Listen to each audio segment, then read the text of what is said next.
পবিত্র ঈদ উল ফিতর উপলক্ষে সৌদি আরবের সঙ্গে মিল রেখে দিনাজপুর জেলায় অর্ধশতাধিক স্থানে আজ সকালে ঈদের জামাত অনুষ্ঠিত হয়েছে। আজ শুক্রবার সকাল ৮টায় দিনাজপুর শহরের একটি কমিউনিটি সেন্টারে প্রধান জামাত অনুষ্ঠিত হয়। এতে ইমামতি করেন কাহারোল উপজেলার রসুলপুর দারুল হুদা মাদ্রাসার শিক্ষক আবু তাহের। এছাড়াও শহরের নিউ টাউন, ফুলতলা ও ইসলামবাগ সহ বিভিন্ন এলাকায় ঈদের জামাত অনুষ্ঠিত হয়েছে। জেলার বিভিন্ন উপজেলাতেও ছিল একই চিত্র।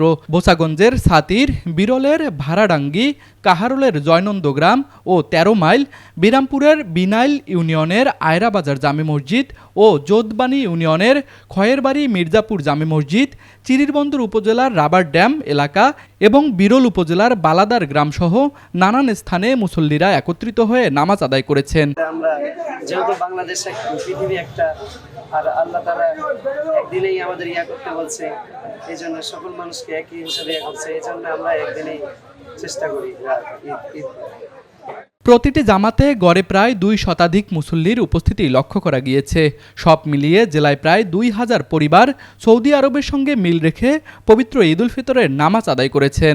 এ উপলক্ষে প্রতিটি জামাতে দেশ, জাতি ও মুসলিম উম্মাহর শান্তি, সমৃদ্ধি ও কল্যাণ কামনা করে বিশেষ দোয়াও অনুষ্ঠিত হয়েছে। আসসালামু আলাইকুম ওয়া রাহমাতুল্লাহ।